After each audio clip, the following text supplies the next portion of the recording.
Hello students, good morning. आज हम पढ़ेंगे diploma first year applied mechanics और इसमें हमारा फर्स्ट चैप्टर चल रहा है और इसका आज हमारा टॉपिक रहेगा अंतर्राष्ट्रीय मात्रकों की विशेषताएं। देखिए क्या क्या विशेषताएं हैं। तो सबसे पहले यह मात्रकों की परिमेयकृत पद्धति है, अर्थात इस पद्धति में एक भौतिक राशि के लिए एक ही मात्रा का उपयोग होता है। ठीक है, जैसे मीटर के लिए एम, लंबाई के लिए मीटर होता है और वजन के लिए, द्रव्यमान के लिए, वजन के लिए किलोग्राम होता है।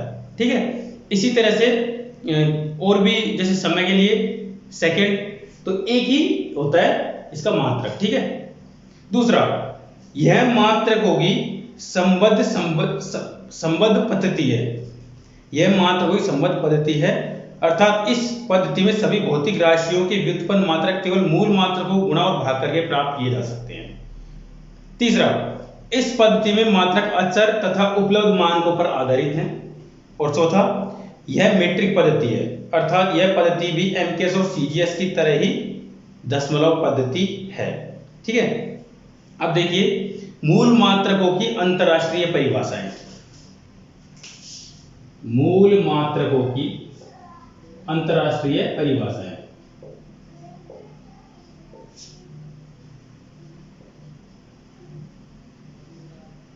अंतरराष्ट्रीय परिभाषा,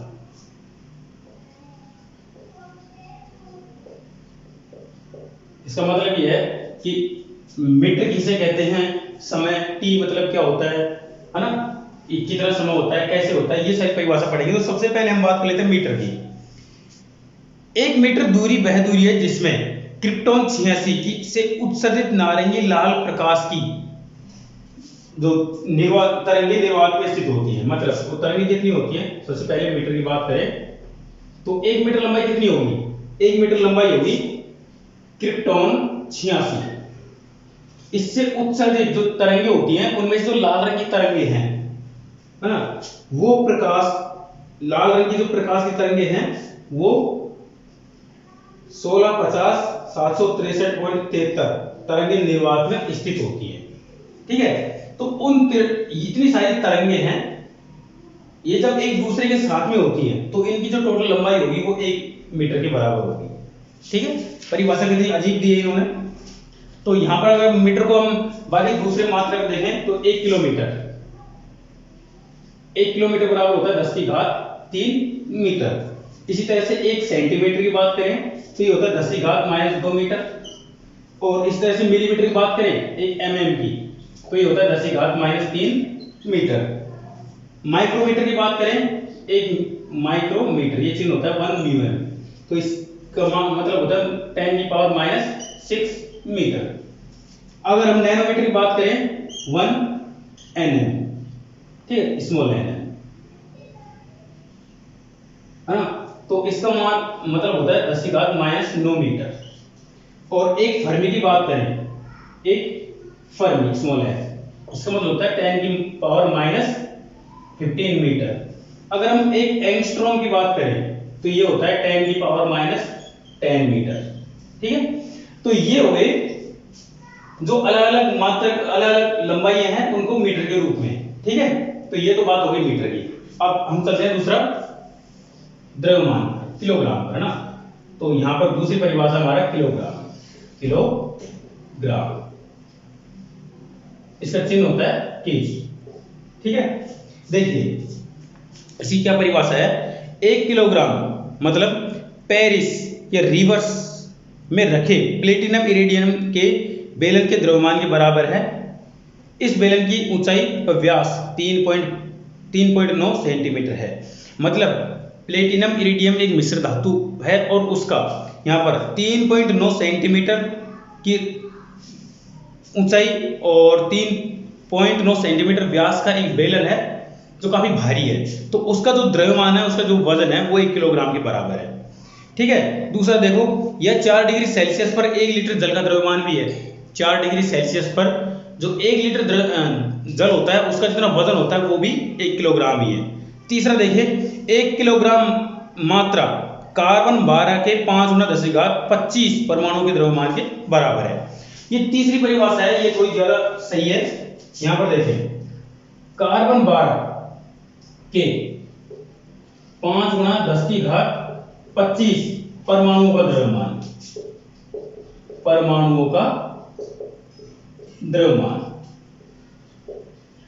बराबर क्या होगा 1 किलोग्राम। ठीक है। और देखें तो जल की बात करें तो 4 डिग्री सेल्सियस पर 1 लीटर जल बराबर 1 किलोग्राम। ठीक है।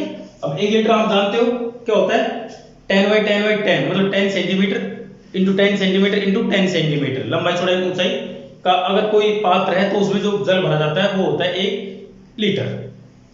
हाँ, तो यहां पर देखो अगर हम इसके किलोग्राम के रूप में कुछ मात्रा को बदलें तो जैसे 1 किलोग्राम बराबर होता है 10⁻³ ग्राम। ठीक है। और 1 क्विंटल जानते हो आप कितना होता है 100 केजी है ना। तो 100 किलोग्राम, 100 को हम लिख सकते हैं 10⁻² किलोग्राम।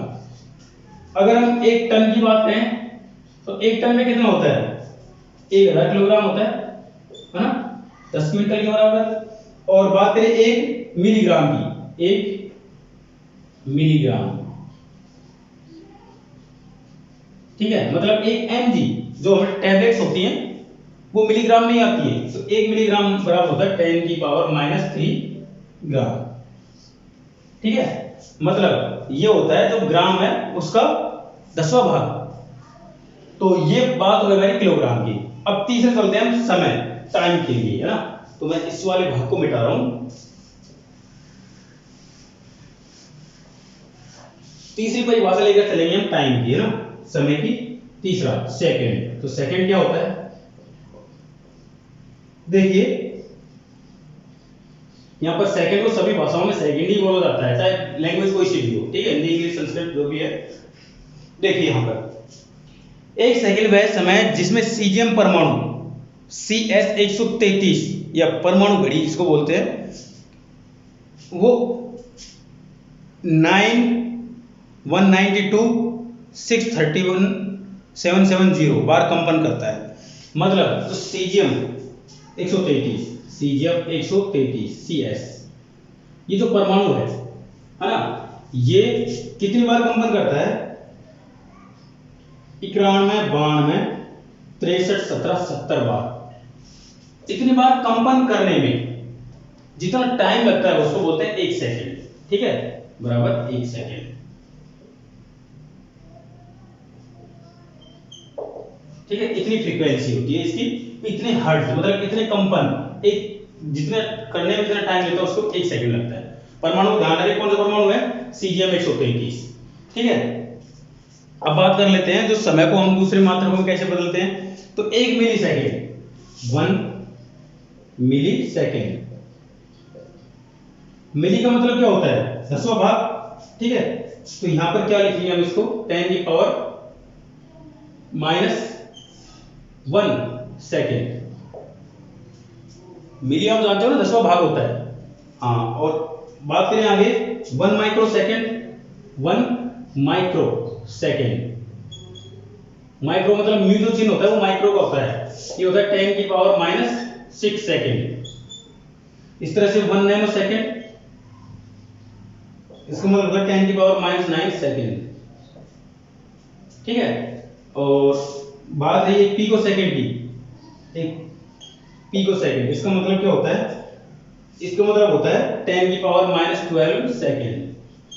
तो ये जो छोटा इतना छोटा टाइम होता है ना, ये टाइम लगता है जो रासायनिक अभिक्रियाएं होती हैं उनको होने में, है ना, या फिर कोई भी नाभिकीय क्रिया है तो उनको होने में इतना कम टाइम लगता है। बाकी जो ज्यादातर टाइम होता है वो 1 सेकंड से अधिक होता है।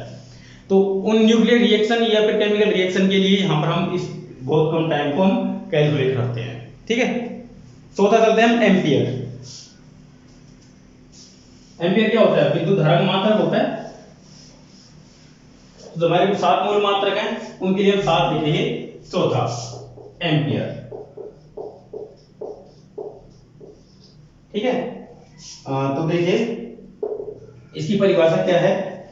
1 एम्पियर वह विद्युत धारा है जो निर्वात में 1 मीटर की दूरी पर रखे 2 सीधे समानांतर अनंत लंबाई व नगण्य वृत्ताकार परिच्छेद वाले तारों में प्रवाहित होने पर उनके मध्य प्रति मीटर लंबाई पर 2 गुना 10⁻⁷ न्यूटन का बल उत्पन्न करती हो।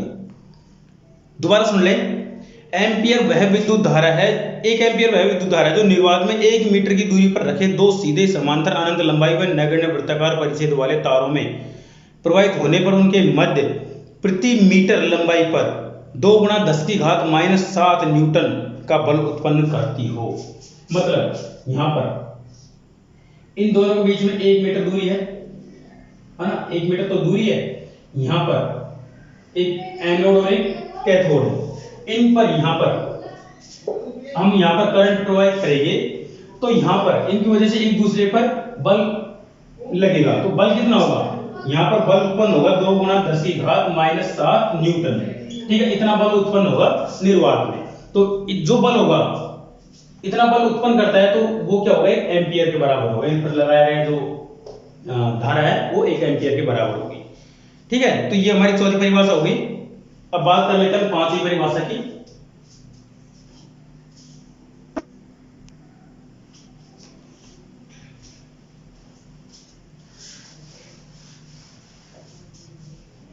पांचवा देखिए, केल्विन।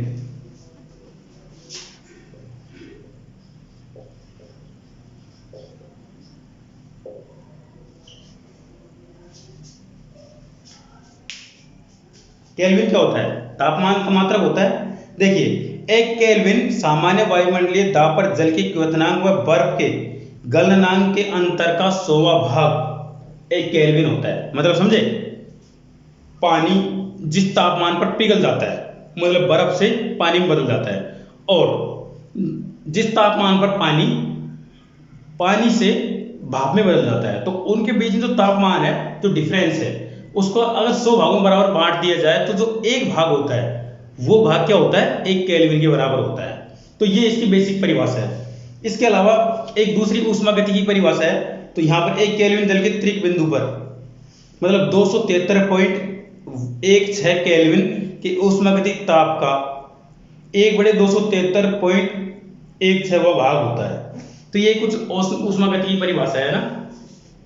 तो आप इसी परिभाषा को अच्छी तरह समझे कि जल का हिमांक क्या होता है, जल बर्फ के रूप में बने, हिमांक व क्वथनांक क्या होता है, जिस पर जल भाप में बदलने लगे, क्वथनांक के अंतर का 100वां भाग, 1/100वां भाग क्या होता है, 1 केल्विन होता है।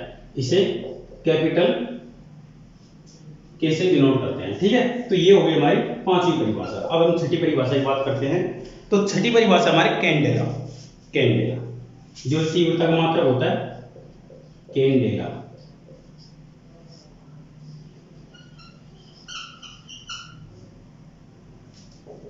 देखिए क्या होता है, एक कैंडेला कृष्णिका के तल के लंबवत दिशा में उसके 1/6 लाख मीटर स्क्वायर क्षेत्रफल की प्रतिजीवन तीव्रता है। जब कृष्णिका का दाब 101.325 न्यूटन पर मीटर स्क्वायर तथा ताप प्लेटिनम के गलनांक के बराबर हो। मतलब ये बहुत बड़ी बात है कि यहाँ पर 1/6 लाख मीटर स्क्वायर, मतलब जो 1 मीटर स्क्वायर क्षेत्रफल है उसका 6 लाखवां भाग, उसको 101.325 दाब पर जो प्रतिजीवन, मतलब उसको उसमें चमक उत्पन्न करने के लिए जितने ज्योति तीव्रता की आवश्यकता होगी उसको बोलते हैं एक कैंडेला। ठीक है, और यह तथा तापमान प्लेटिनम के गलनांक के बराबर हो। उस टाइम पे तापमान कितना होना चाहिए, प्लेटिनम का गलनांक। प्लेटिनम क्या होता है, एक धातु होती है, ठीक है, जो एक तरह से सोने की तरह उसको यूज करते हैं, इसको व्हाइट गोल्ड बोलते हैं। तो उसका जो गलनांक वो बहुत उच्च होता है, मतलब लगभग 12-13 डिग्री सेल्सियस के आसपास होता है। तो इतने उच्च तापमान पर और उच्च दाब, मतलब 101.325 न्यूटन पर मीटर स्क्वायर दाब पर 1 मीटर के 6 लाखवें भाग को चमकाने के लिए जितनी ज्योति तीव्रता की आवश्यकता होती है उसको एक कैंडेला बोला जाता है। ठीक है, अब सातवें जो लास्ट है जिसको हम बोलते हैं मोल। पदार्थ की मात्रा को इसमें मापा जाता है। ठीक है, देखिए एक मोल पदार्थ का वह द्रव्यमान है जिसमें मूल अवयवों की संख्या उतनी होती है जितनी की ऑक्सीजन के 0.016 किलोग्राम में ऑक्सीजन परमाणुओं की संख्या होती है। या दूसरी परिभाषा देखो, एक मोल पदार्थ की मात्रा वह द्रव्यमान मात्रा है जिसमें मूल अवयवों की संख्या उतनी है जितनी की कार्बन 12 में 0.012 किलोग्राम में कार्बन परमाणुओं की संख्या है। ठीक है, या तो ऑक्सीजन लो या फिर कार्बन लो। ठीक है, तो उसमें 0.016 ले लेते हैं ऑक्सीजन में और कार्बन में लेते हैं 0.012 किलोग्राम। ठीक है, तो दोबारा समझे, एक मोल में परमाणु संख्या कितनी होनी चाहिए? अवोगाद्रो संख्या के बराबर। ठीक है, अवोगाद्रो संख्या क्या होती है? 6.1 × 10⁻23। तो इतनी संख्या होती है एक मोल में हर एक परमाणु की। ठीक है, हाँ, ये तो हो गई हमारी जो 7 मूल मात्रकों की परिभाषा है। अब हमारा नेक्स्ट टॉपिक है व्युत्पन्न मात्रकों की परिभाषा है। व्युत्पन्न मात्रक समझते हो? इन मूल मात्रकों से जो बनाए गए मात्रक हैं उनको बोलते हैं व्युत्पन्न मात्रक। तो देखिए ये करके उसको पढ़ते हैं हम।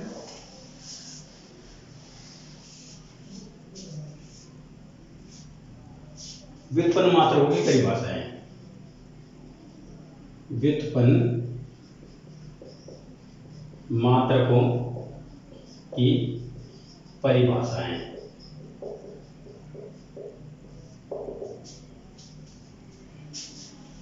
देखो ये परिभाषा ज्यादा इंपॉर्टेंट नहीं है, फिर भी पढ़ना बहुत जरूरी है।